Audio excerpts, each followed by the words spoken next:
Arcane Season 2 is honestly one of the best TV series I have ever seen. And it brought me back to playing League of Legends, which, yeah, I played back then when Jax was looking like this.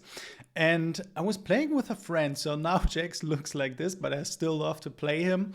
And it got me thinking, like these days, I often play TCGs and most of the time I play Flesh and Blood, and then I noticed really some differences and some very remarkable similarities between these two games, League of Legends and Flesh and Blood. And that is what we will talk about in this video exactly. The similarities and some of the differences between these games. And yeah, what am I really talking about? Like, League of Legends is a multiplayer game, right? It's pretty obvious that these two games can't really be having that much similarities. But let me tell you, like, I was playing Jax nearly all of the time playing League, and most of the time I was playing the top lane, and that is kind of, yeah, most of the game playing 1v1 until, of course, the team fights begin or a jungler comes in. But yeah, when looking at the maps, actually, it's a 1v1 game, Flesh and Blood. I mean, there are some formats out there which you can play in multiplayer, like the Ultimate Pit Fight format or the team constructed or team limited, but for most of the time you're playing 1v1 in Flesh and Blood, the TCG, and in League of Legends you're playing with, yeah, 4 of your teammates most of the time. Though let me tell you, I am most of the time a top laner, and so I will go into like why I think actually, yeah, League of Legends and Flesh and Blood, yeah, can be really tempting to play both actually. Or when you play League of Legends, why it could be very interesting to, yeah, come over to Flesh and Blood and try it out, because both of these games are actually hero-centric games. You are choosing the hero that you're playing in the game, both with Flesh and Blood and with the League of Legends. And they are also having, yeah, here looking at the websites, both, yeah, a fantastic outlook on what kind of heroes you can pick. Here for Flesh and Blood, they also have, yeah, these 3 new heroes here, which are not out yet. So not everything is revealed yet, but when you scroll down, there are plenty of heroes that you can choose from. And that is also, of course, the case for League of Legends, as you all know. And what are actually some of the heroes that, yeah, maybe have similarities in either design or play style when looking at League of Legends and Flesh and Blood? And I really want to talk about a few here, some of them which I really like and some of them which I think could be done a little bit better. But the first one obviously coming to my mind is Auxilio, which, yeah, when just looking at the character design, really, yeah, reminds me of Xerath, of course.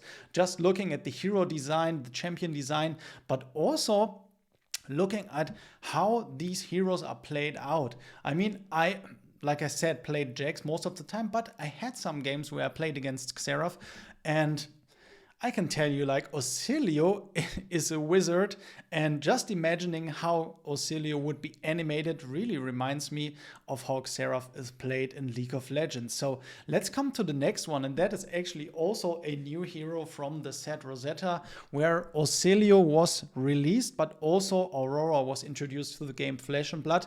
And even though Aurora from her looks doesn't really, yeah, resonate with a hero in League of Legends exactly, she really looks like she could be a League of Legends hero from my opinion. And also, yeah, of course, her hero name is also, yeah, found in League of Legends, even though, yeah, those two character designs are not the same. But when looking at Lexi Livewire here, one of my most loved heroes from Flesh and Blood, I can really see, yeah, these Ashe vibes getting over from League of Legends to Flesh and Blood. And of course, Ashe was also, yeah, the introduction hero that you could play when just installing League of Legends here. That is something really nice, I think. Also, yeah, coming to the next set, that is, yeah, coming to Flesh and Blood in January, we have a new Draconic set, and there is a hero named Syndra, which you can see here on the screen, and she really reminded me of a hero in League of Legends called Irelia, and I played a lot of games against Irelia with Jax, and I'm not really sure how Syndra will be played out in Flesh and Blood, but I'm very sure she will have something to do in synergies with her daggers, and also, of course, you know Irelia, right?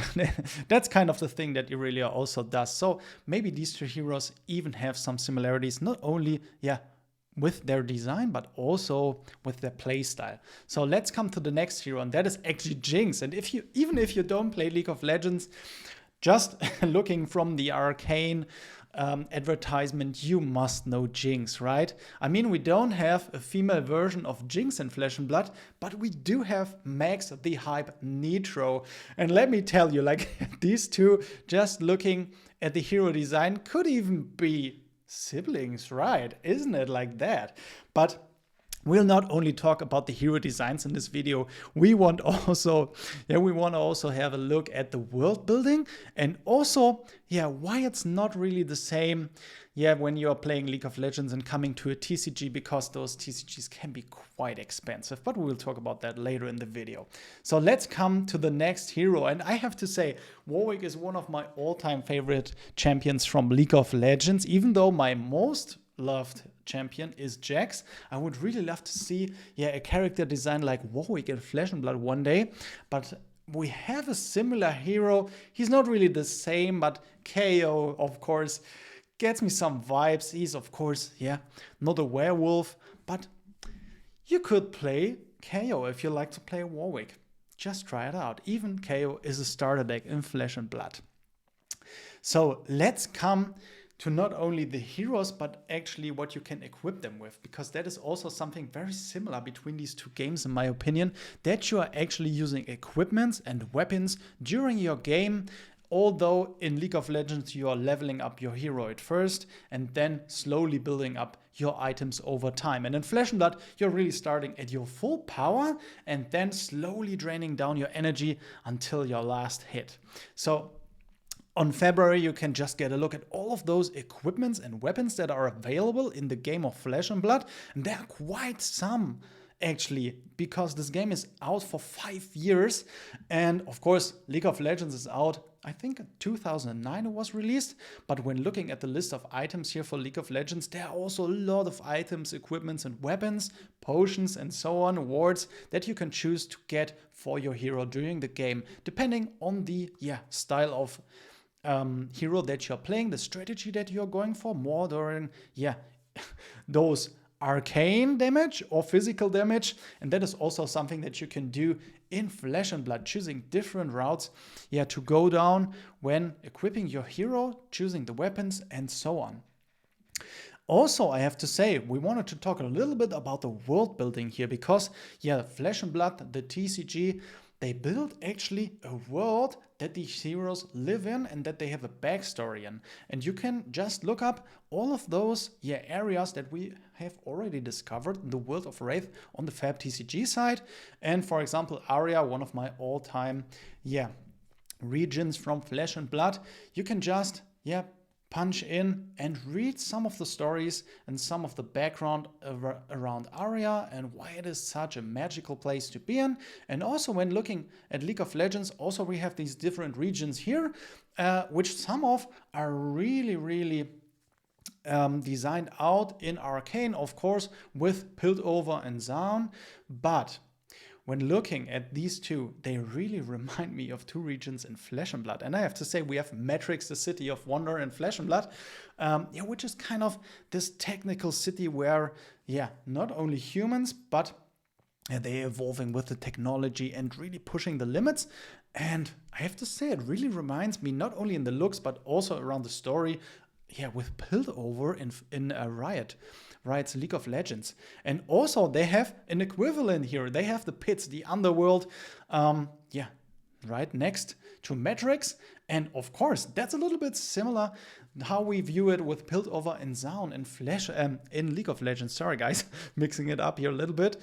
Also, I think like on the Riot universe side, it's really nice that you can also see these champions that are belonging to those regions. That is not yet possible here on the Flesh and Blood sides, although you get a lot of background stories and also a little bit about those humans or characters that are living in these cities, but they're not really having they have the spider. That's something that is known from the heroes, but they are not really having like this gallery like a League of Legends here. But let's come actually to those world building and stories a little bit more, because also Flesh and Blood, does an amazing job, I think, on building those characters out, writing those stories, and giving us a little bit more, flesh to those stories, because you're choosing your hero not only because of your playstyle, but also about the looks. At least I think I'm choosing my hero like that. And they are really doing a great job here. They have a lot of stories evolving around, different releases with the heroes, with the different regions. Also with League of Legends, that is also the case, of course. They're not only having their region sites, but they are also having, of course, their normal background stories for the heroes, and then doing, small stories around them. Not only in article form, I have to say. On the YouTube channel, there are so many amazing videos out there about the heroes, and also for new releases, or for the next season. And Flesh and Blood does also have a few very banger cinematic trailers for the heroes, or at least for their sets. Not really sure if they have videos just for their heroes actually. But you can check that out on the YouTube channel for yourself.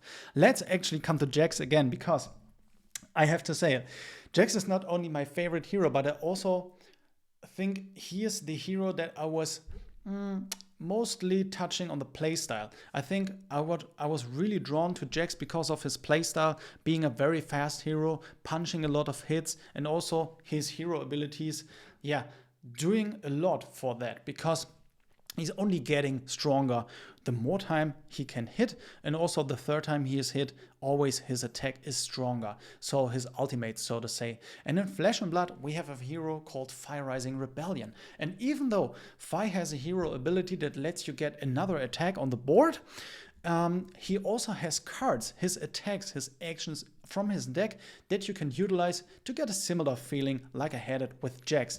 And that's why I think really it could be so interesting for League of Legends players to try out Flesh and Blood, or even if you're a Flesh and Blood player and you've never played League of Legends, to just try out League of Legends with some of your friends, or even just installing it and trying it out on your own. I think really there is a difference though. Even though we can have these different playstyles, like the aggro playstyle or the tank playstyle, which we also have tanks in Flesh and Blood, just like all them here pictured, maybe you can even a little bit compare him to Braum, not really 100%, but there are different versions, roles that these heroes take on.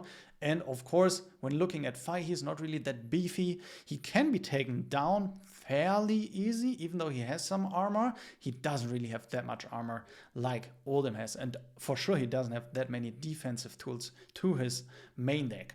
Let's actually come, though, to this difference that is, living between these two games, actually. Not only because it's a multiplayer game for most of the time in League of Legends and you are having a 1v1 in Flesh and Blood, but there's also like this barrier to entry, right?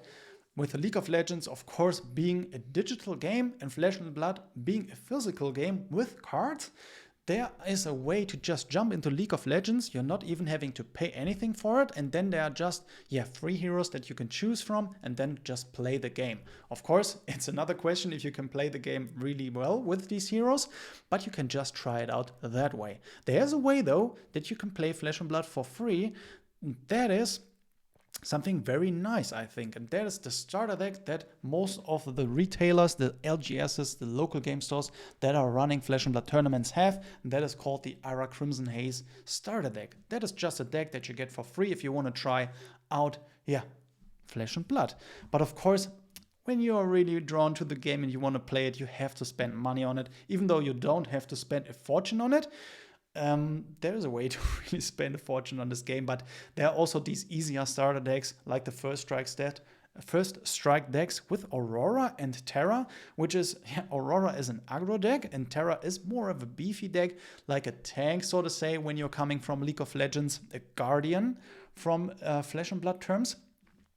But I have to say, in League of Legends, what I love is that I can just come back here 5 or 8 years or even 10 years after I played the game the last time and just play Jax again. And I don't have to pay for it. I just come into the game and it's all easy. Of course, Jax might not be as good as he was when I played him back then, and I might not be as good as of a player, but I just enjoy it and can jump in with my friends. And in Flesh and Blood, there is something called the Living Legend system, which is not something bad, don't get me wrong, but it's something like if you played a hero 5 years ago in Flesh and Blood or 3 years ago and you're coming back now, that hero might not be available for Classic Constructed, which is the main or the most widely played format in Flesh and Blood, because that hero might be Living Legend, because depending on how well your hero is performing in official tournaments, which you can also earn money in if you're a really good player, just like with League of Legends when you're getting pro. But for example, when a hero wins the World Championship, the Pro Tour, or even like local tournaments like Battle Hardens or ProQuest and so on, these heroes then get points rewarded, and when they get 1,000 points for their Classic Constructed version, then that hero is gone from the Classic Constructed. But you can play it in the Living Legend format, where every hero is legal, and maybe you just want to come back to Flesh and Blood and play your old hero in the Living Legend format. But that's just something I wanted to, of course, include in this comparison video. And let me tell you, like, even though Oldhim, which I showed you here, where is he? Here. Oldhim is gone from the Classic Constructed format, but there's coming a new version, or not a new version of Oldhim, but a similar hero called Leauge of Legends to the Classic Constructed. So even though you can't play Oldhim anymore, you can just pick up the new Armory deck with Leauge of Legends, or like I pronounce him, Leauge of Legends, and keep on playing the game. So, guys, if you don't know me, my name is Alex. I'm saying this a little bit far into the video, but thank you so much for tuning in today's video. And if you've liked it, also make sure to leave a like on the video. I would also highly be interested in your opinion on this topic. Are you playing League of Legends yourself? Are you playing Flesh and Blood? Or why did you click on this video? So this was so much fun, I have to say. Maybe I do more videos on League of Legends in the future on this channel, though this is mainly a TCG channel. I have to say, though, I really like playing League of Legends from time to time. So I'm not playing it often, don't get me wrong, but Flesh and Blood is really fun for me. So this was just an really, really fun time for me doing this video. And if you even want to see more videos, just check out my channel. There are plenty of Flesh and Blood videos. And also, if you want to support the channel a little bit further, there is a Patreon link down in the description below. And also I have the YouTube memberships available. So I would highly appreciate if you check that out. Thank you so much, guys, and we see us in the next video.